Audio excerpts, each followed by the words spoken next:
The Last of Us Season 2. The Last of Us Season 2. The Last of Us Season 2. The Last of Us! We're having a baby. I'm gonna be a dad. You wanna rob us? Fine. Take what you want. Do we look like raiders to you? No. Where was the last place you saw the fireflies? Salt Lake. I saved your life. Shut the fuck up and do it already.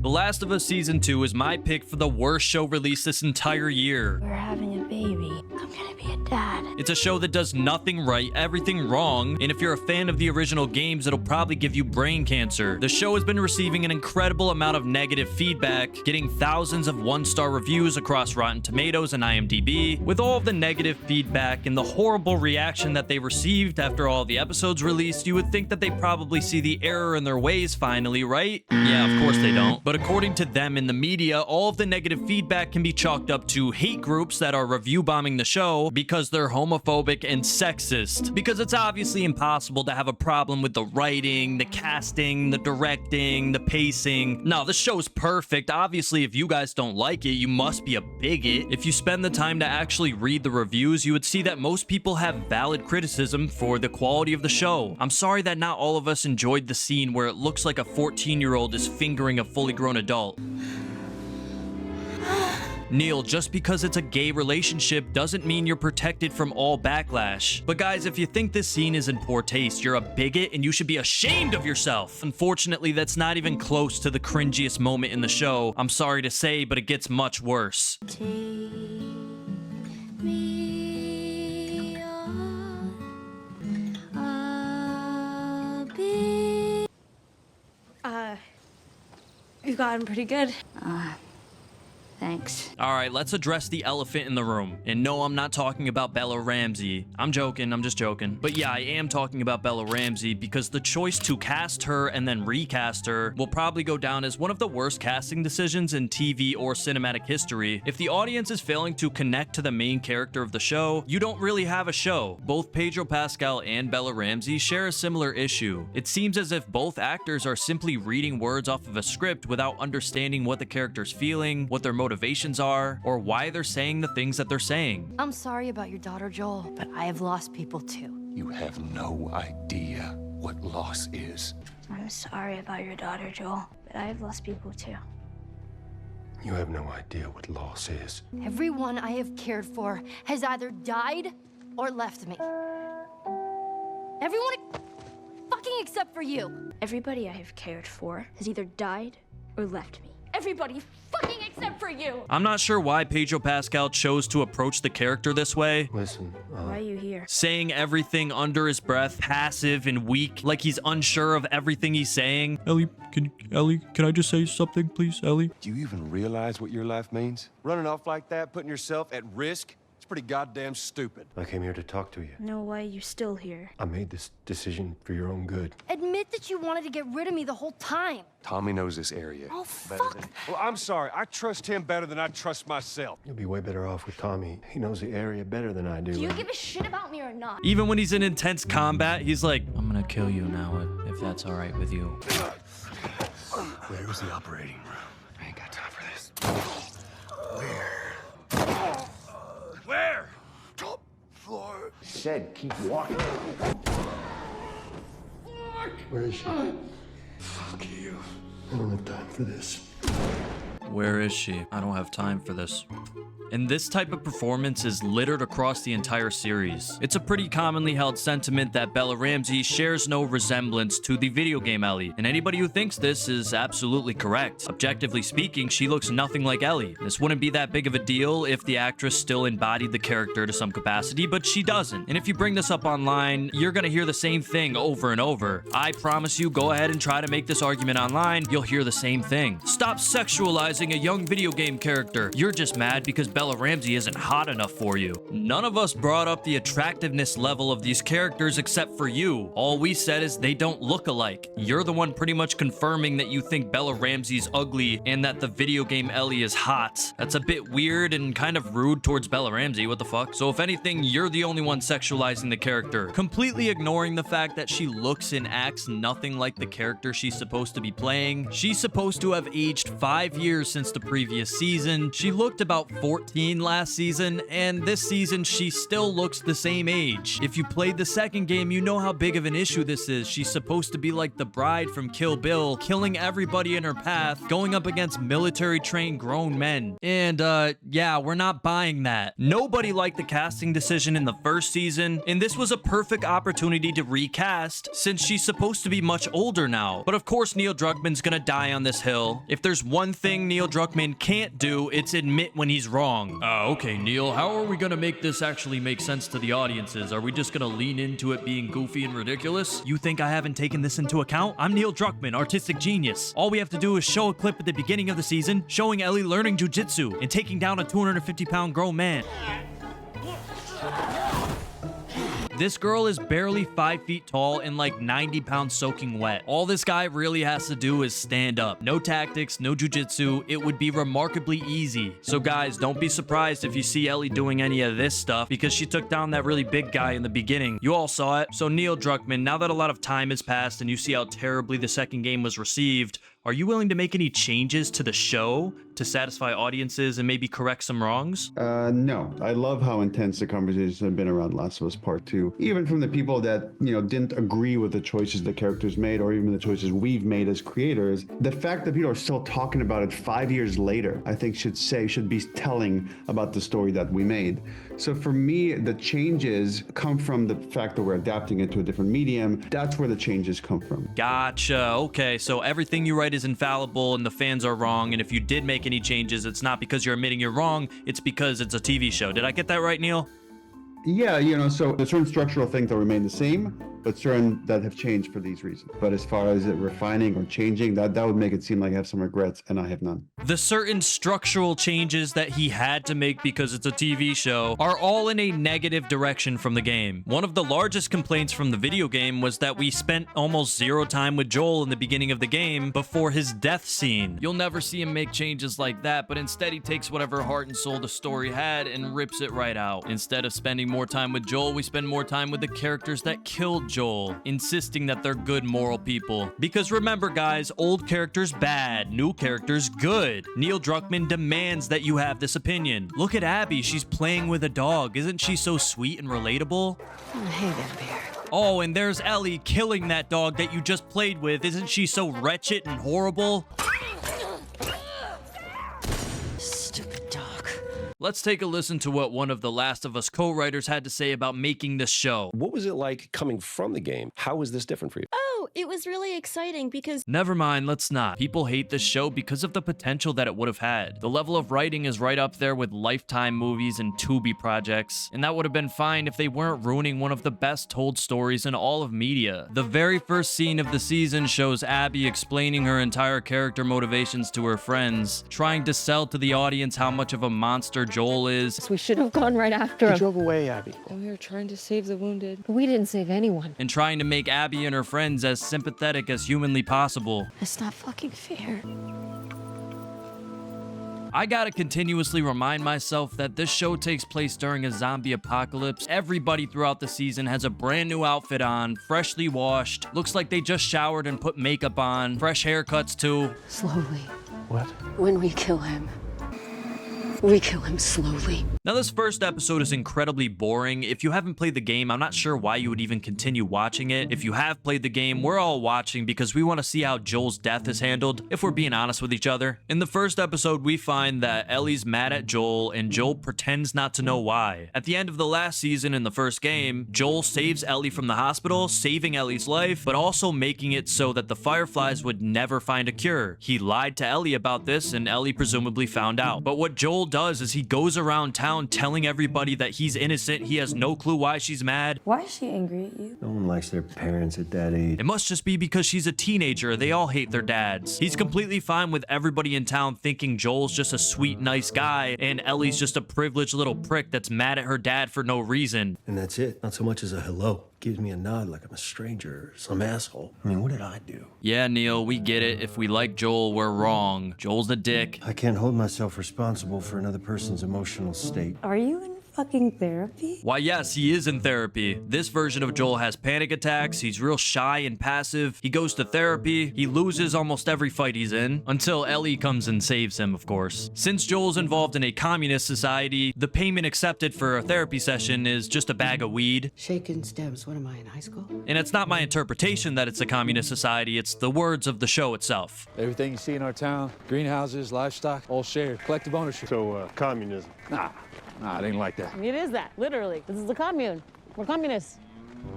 If I had $1 for every time Tommy's wife takes his balls right in front of all of his friends in the entire community, I'd have like $4, but the show's not that long, so it's funny it happened 4 times. So Ellie and Dina decide to go into this abandoned building by themselves to kill these 3 infected, and after they're done, they're forced to explain themselves in front of this council. And how exactly is you two running into an uncleared building, following the rules? And you're telling me what, if it were you and Joel, you wouldn't have gone in? Well, that ain't the same. Why?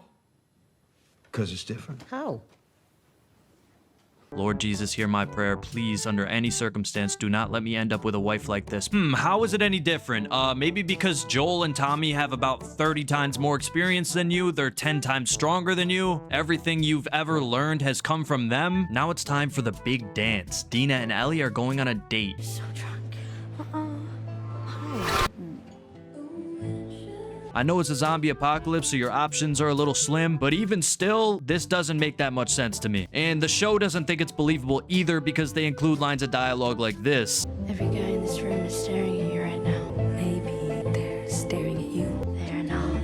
I've seen crazier things though walking through the mall, but I just always assume the guy has a bunch of money or something. In this case, the only thing helping her is Neil Druckmann, so you can thank him. I find it kind of strange that they had to switch the entire dynamic of their relationship just because of the casting. In the game, Dina and Ellie seemed to naturally fall in love with each other, like they were on the same wavelength, while in this, everything about it screams Make-A-Wish kid, like Ellie's that poor sick kid that's finally able to talk to their favorite superhero. Seems like Dina's doing her a favor by talking to her, and that's just a weird dichotomy. Her entire character has been rewritten to fit the mold of Bella Ramsey. They've intentionally written her to be stupid, unlikable, and incapable. Those are the words of the writers. Why? And as they kiss, this caricature of a homophobic guy comes up and calls him a slur. Yikes. Get the hell out of here. Are you okay? What is wrong with you? That's a great question. What is wrong with him? I remember the scene in the video game and Joel just kind of nudges him away. In this version, Joel shoves an elderly man to the floor and then just stands there like this. Get out of here, man. I don't need your fucking help. Yikes. Now here comes the episode I was most anticipating, the one where Joel fucking dies. The entire plot spawns from this singular action, so it's very important to me that they got this right. We start out watching one of Abby's nightmares, which shows her finding her dad's dead body, and one of the biggest complaints in the video game was that we didn't understand who Abby was when she killed Joel. It was just a random character to all of us. You used to tell us, you just don't understand. It's a complex way to unfold a story. You gotta find out later, and then you get to sympathize with her. It's a whole thing. You wouldn't understand. You're not Neil Druckmann, so you wouldn't get it. They're doing everything completely backwards this time. That seems like a pretty major change to the storytelling. Maybe you got some regrets there, Neil? But as far as it refining or changing, that would make it seem like I have some regrets, and I have none. So yeah, about that complexity that he was bragging about, we're gonna completely scrap that because the audience is stupid and they're not gonna understand what happened unless we explain it 7 different times. An unarmed doctor you shot in the head. That was my dad. He killed everyone in that hospital. That was Abby's father. Joel shot him. With a 3-day jump on us, we should have gone right after him. He drove away, Abby. We didn't save anyone. Were there other immune people? Were there readers? Did you? It was a long time ago. It was a firefly base in Salt Lake City. They had a hospital there. They were gonna use me to make a cure. But it meant that I would have died. And he killed everyone in the hospital. He killed Abby's father, who was a doctor. And Joel shot him in the head. I know why you killed Joel. He did what he did to save me. I'm the one that you want. And it seems like the fans stopped liking Abby after she clubbed our favorite character to death, so we're gonna have to make her much more sympathetic this time around. Because if you like Joel and hate Abby, you're enjoying the story wrong. We'll show scenes of her crying. We'll have everybody mention how Joel killed her dad at least once per episode. He killed Abby's father, who was a doctor. We'll have her and her friends be like pacifists. They don't want to hurt anybody unless they have to. Yeah, we said that we weren't gonna hurt anyone else, just No, Joel. I'm not saying we would. I'm saying we bluff. So Abby and her big group of super moral friends are now camped out right next to Joel's big communist town, trying to plan how they're gonna find Joel and how they're gonna kill him exactly. Just like the video game, so many coincidences and circumstance leads to Abby randomly finding Joel and nobody else being able to help. No offense, man. I'm gonna do my patrol with Joel. He already went out. Who's who? Dina. He's supposed to go out with Tommy, and that plays heavily into how things unfold. I guess it's a pretty good thing that Tommy didn't go, because now he's able to give the entire town a big speech on what to do in the event of a big crisis. If you see flares, if you hear bells, stop what you're doing, follow the plan.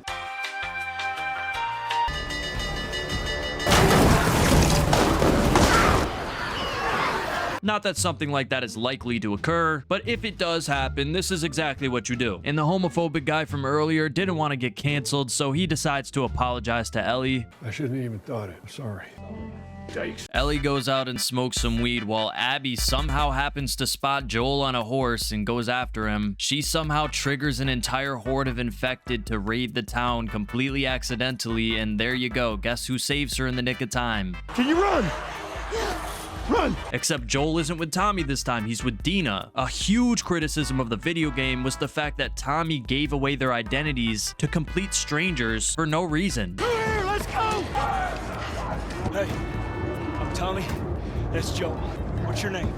My name's Tommy, and that's Joel, and we live down there, and my social security number is X, Y, and Z. It made no sense. And Neil Druckmann understands this. That's why he changed it. It's okay to have regrets, Neil. You're directly addressing the criticism. That's a good thing. So in this version, Dina's the one that calls out for Joel, and she doesn't even know that there's a stranger nearby. Joel! Up here! I'm coming! All right, that's a decent change. That makes a little bit more sense, but that doesn't save the rest of the episode because, oh my lord. My friends are holed up in a lodge halfway up the mountain. I know I'm not the only person that said this, but wouldn't this girl be a much better choice to play Ellie? She looks just like her, and you could see glimmers of Ellie's personality sometimes when she speaks. I don't know why they dangle this in our faces. It's not like she looks anything like Abby. People thought that Abby was a transsexual when it first got leaked. I'm Abby. Jackson, come in. And he is Joel. Jackson, do you copy? Right off the bat, this guy's got zero situational awareness. He never even said his name, and now she's gonna say it all menacingly. Stop phoning your fucking town, dude. Tommy, come in. Do you copy? You can hear me. Joel. Yeah, this is the same guy that's super anal and overcautious about every little detail. He turns his back to complete strangers all carrying rifles. You want to ask why they're all camped out together overlooking your town? Say what you want about the second game, but they handled this much better. From the moment he walked in there, he knew something was wrong. Don't act like you heard of us or something. Because he's been around, he knows things. He's supposed to be a pretty perceptive character, unlike this new guy that couldn't read a room if it was in 200 font bold italics. Since they switched Tommy with Dina in this situation, it plays out a bit different. In the game, Tommy gets bashed over the head until they knock him the fuck out. Joel gets shot in the kneecap.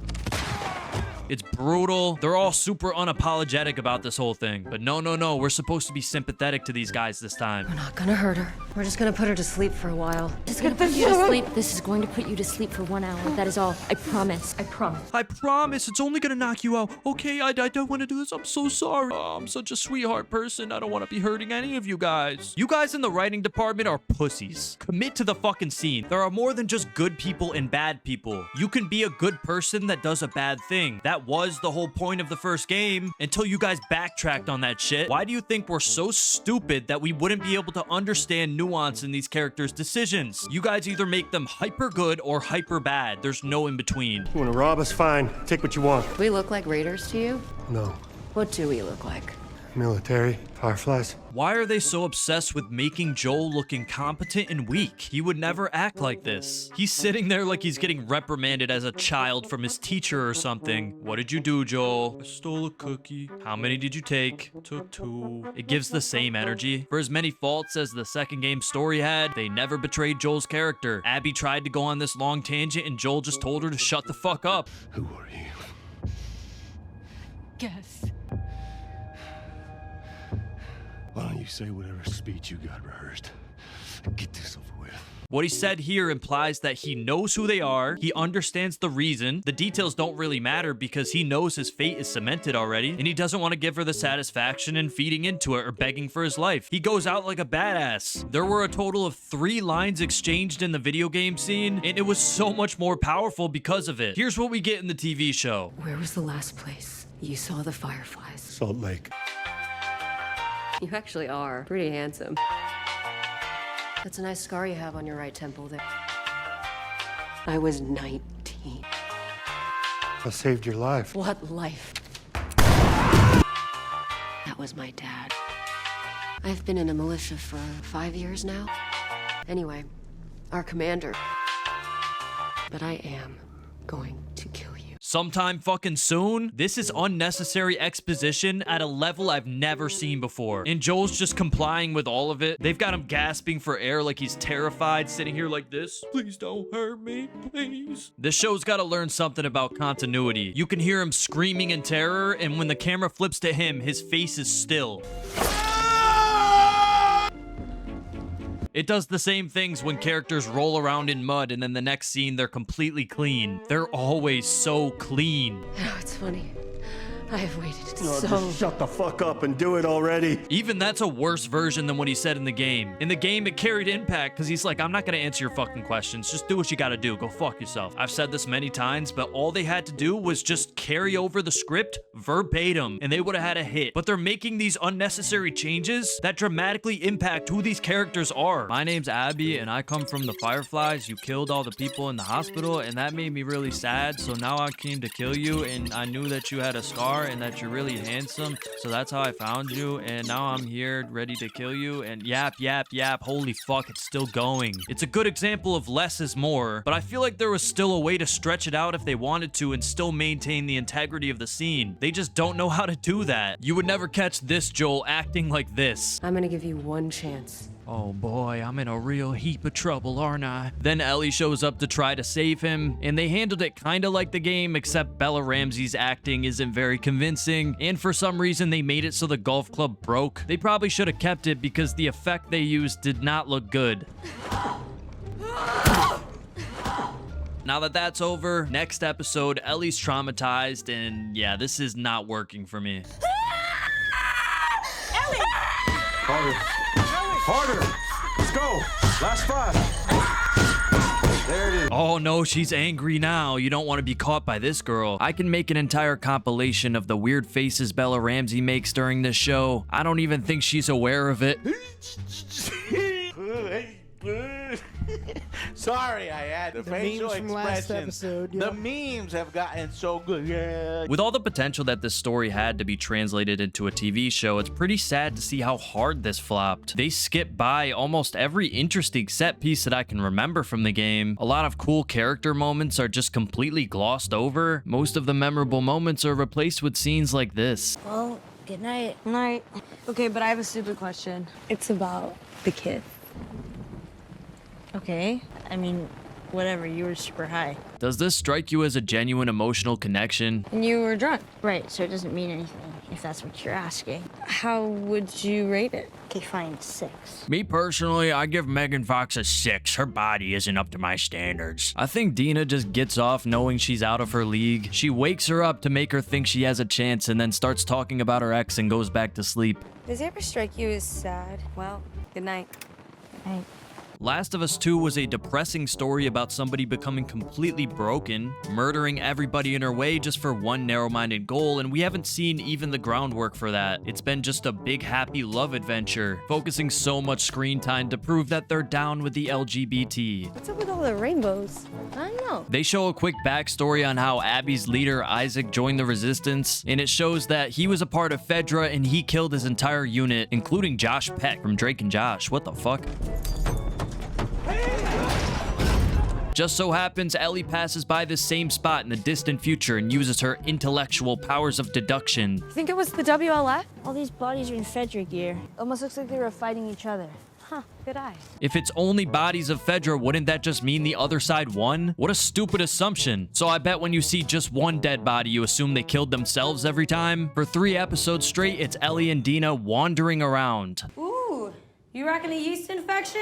As dark as this story's supposed to be, Ellie doesn't intentionally kill a single person. She's not traumatized or dead set on revenge. It barely feels like she cares. Episode 1, Ellie's mad at Joel. Nothing happens. Episode 2, Joel dies. And then for the rest of the season, Ellie just tries to find Abby by going in her general direction. All they know is that she's in Seattle, so it's just a slice of life episode for fucking 1, 2, 3, 4, 5 episodes. And for all 5 of these episodes, it's just Ellie and Dina having a grand old time. Ellie doesn't kill anybody. She hasn't done anything irredeemable. The worst sin that they've committed is that the entire series is so fucking boring. Nothing happens. The plot is gone. They find an abandoned place for them to hold up and they start making a ton of fucking noise, banging on drums and doing a bunch of other loud shit right after seeing the huge WLF sign from the road.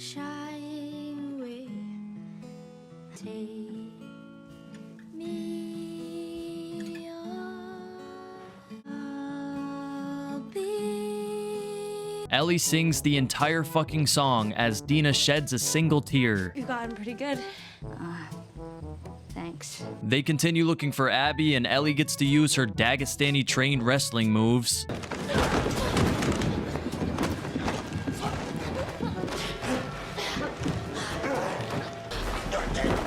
She makes weird faces at everybody, gets really dirty but somehow doesn't, and then gets bit to save Dina. Ellie tries to play this off like it didn't happen for whatever reason. Dina's confused by all of this. She expects her to turn infected. No, fucking shoot me! After some skepticism and a big argument, this happens. I'm pregnant. Yeah, enjoy the infected cordyceps inside your fucking pussy. You want to talk about yeast infections? Holy shit.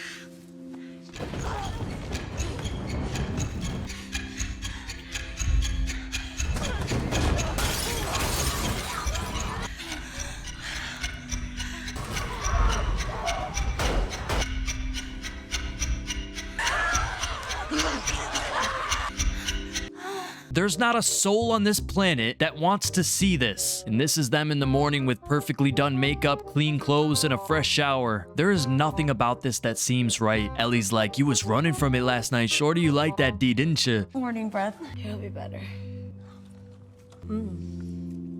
Beefy. Whoever said Shane Gillis wouldn't find love. Then of course, here comes the messaging. I told my mother I like boys and I like girls, and she said, no, you like boys. None of this was in the video game. They just happened to have gay characters, which was completely fine. When they use this as an opportunity to finger wag at us, that's when people start to disconnect. So we're having a baby. I'm gonna be a dad. Next episode is the same thing, except she kills somebody at the end. It doesn't make any sense for her character to be acting like this because they didn't set it up. Where is she? This is so silly. This is what Bella Ramsey thinks being scary looks like. Guess she's going for the sociopath angle. I blame the director for saying, yup, that's good. Where is she? Good. Got it. Great. Where is she? Hey, calm down there, Bella. Save some awards for the rest of us. Now we come to the obligatory flashback episode. It follows Ellie through her birthdays leading up to current day, and that's where they throw in the museum scene, the guitar scene, a classic Joel is bad scene, and some other stuff that I'll get into. Craig Mazin thought it'd be a good idea to show Joel's childhood, and of course his father's an alcoholic, abusive dad. Say what you want about the guy, but if you grew up with Lalo Salamanca as a father, and you turned out like Joel, I think you did pretty good. Okay, yeah, I've hit you, but I'm doing a little better than my father did. You know, when it's your turn, I hope you do a little better than me. For one, I think they did the museum scene justice. They followed it for the most part, beat by beat, and for that I applaud them. It just still feels like they don't understand what makes their relationship what it is. You would never see a moment like this inside of the show, for example. Oops. What is wrong with you? You should see your face right now. What if I drown? You're not gonna drown. You gotta work on that confidence, kiddo. Yeah, keep laughing, old man. See what happens. Hey, come here. Take a look at this. See it? Just through there. Look. I see it. Yeah? Looks like. How's that feel? Well, actually, we need to swim through this part anyway. I got you back. You're angry and upset. I am very angry and upset. Now, come on. Moments like this are replaced with Joel going above and beyond, making gifts for Ellie and doing extravagant things for her birthday, which on paper seem pretty genuine, but according to the woman writer of the show, this is just because Joel has a savior complex. If you're a man and you like to help people, you have a savior complex. You're toxic, you're horrible, and you need to seek help immediately. But what really grinds my gears here is how they rip the soul out of one of the most emotional scenes in the game, this scene right here. If you just contrast these two, it actually tells you a lot about the issues that this show faces. The dynamic between the two characters is so well done in the video game, and when you compare it directly to the TV show, you kind of notice everything that it's missing. What's up, Joel? Just checking in. They told me a joke, and I thought about you. It's, oh shoot, now I forgot it. Something about a clock. How do you... Joel, it's pretty late and I gotta get up in a few hours. Yeah, I know. I'm gonna get out of your hair. Just, I want to show you something. Just give me 1 second. What's this? Some folks call this thing here a guitar. Funny. You want to hear something? Okay. Okay. Promise me that you won't laugh. I won't laugh. I won't. I'm trusting you. If I ever were to lose you, I surely lose myself. There you go. Well, that didn't suck. She's yours. No. I don't know the first thing about Promise this. that I'd teach you how to play. You did. So what do you say, tomorrow night? First lesson? Deal. Okay. Do you remember the joke? What is the downside to eating a clock? It's time consuming. That's so dumb. This is a great example of 10 out of 10 character writing. You can tell exactly where they are in their journey at this point in time. Joel went there specifically to keep their relationship afloat, and Ellie's in her head about things. That full circle moment at the end where she asked him to tell the joke. I love everything about it. But then here comes the show. Oh, Whoa, what's this? some folks call this a guitar. I had promised I would teach you, so if you want a lesson. They're not at the same place they were in the game. It's all sunshines and rainbows, and Ellie's the one that insists that Joel plays the guitar. Let me hear something. What do you mean, play it? And sing. No, I don't sing. You see how the dynamic completely changes and their personalities are much different? It's my fucking birthday, man. Let's see what you got. Ellie's just obnoxious, completely in control of every interaction they have, and they're more like distant buddies instead of father-daughter. Ellie, it's not safe. Go back. I'm not your fucking kid, Joel. Isn't she so likable? She doesn't look up to him at all like she does in the game. If I ever were to lose you. That didn't suck. The literal on-paper actions of playing the guitar and giving it to her remained in the scene, but everything else was taken away. It's no longer a father trying to win over his baby girl's attention. It's now Ellie saying, yeah, bitch, play the fucking guitar. It's my birthday, bro. It's my fucking birthday, man. Now, for the entire season, they've been hinting at this guy named Eugene that Joel killed, and they show it in this episode. Joel takes Ellie on patrol for the first time for her most recent birthday, and they find Eugene infected. Eugene just wants to see his wife one last time, and Joel promises Ellie that he'll bring him back to his wife. I promise.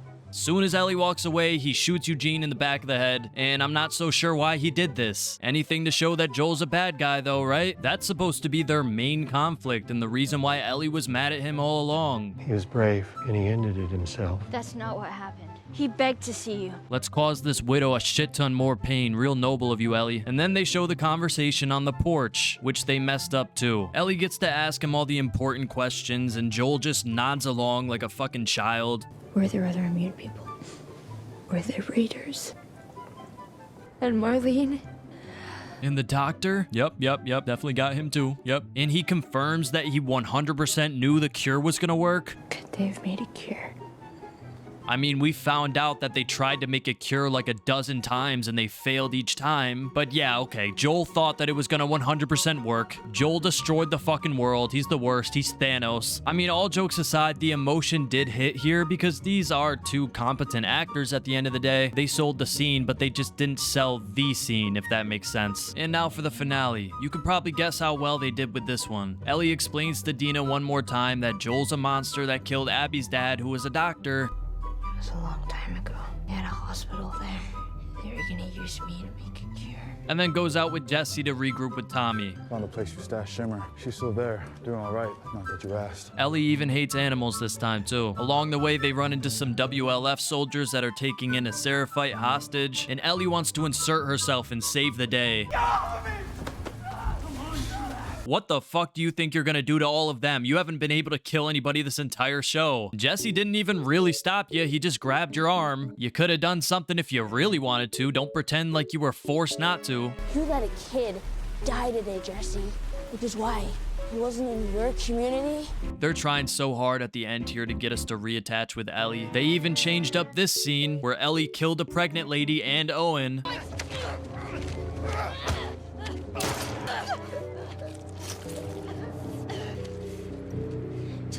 Is she? Where the fuck is she? Yeah, this time she walks in like a sweetheart, no intention to kill anybody, and then accidentally kills them both. What the fuck was the point of this change? What is this story even about if it's not about a person descending into madness, blinded by revenge and rage? Neil, we can't have her actually kill people, then nobody would like her character. Well, dude, that's the fucking story that you're telling, so if you don't want to tell this story, you're gonna have to write a new one, because this makes no sense. All of these changes that are being made are just pointless. It's not like it plays better for television or something like that. Point to where she is on this map. And then you better fucking match up. You're gonna point to where Abby is. And then you're gonna do it in a better fucking match. You have 5 seconds. They kept Mel alive for a little bit, wanting Ellie to deliver her baby. It's such a weird scene, and the point that they were trying to make was better made in the video game. And we end it all off with Abby finding Ellie. Not a very promising future, Last of Us. What really happened this season? Ellie tried to find Abby, but couldn't. That's really it. There's no twists and turns, there's no ups and downs. They handled this about as bad as you possibly could have. They made it pretty clear by the pacing that they were going to focus on Abby for the 3rd season and her point of view through all of this, but I don't really have high hopes for that. There's not enough material there to pull us back in. Overall, I'm going to give this a 3 out of 10. I was bordering on a 4, but then I realized that all the good moments are just watered down moments from the video game, and there's not that many that actually work. I wouldn't recommend this show to the biggest Last of Us fan out there, and I definitely wouldn't recommend it to a new audience. This video sucked to make. I've been away for a little bit since I moved to Florida, so I had to get all my affairs in order, but I'm definitely going to be more consistent now. I'm going to film school down here, working on some film projects, doing some cool things. So I appreciate you guys. If you made it to the end of the video, please comment the number 8 down below. That way I know that you made it to the end.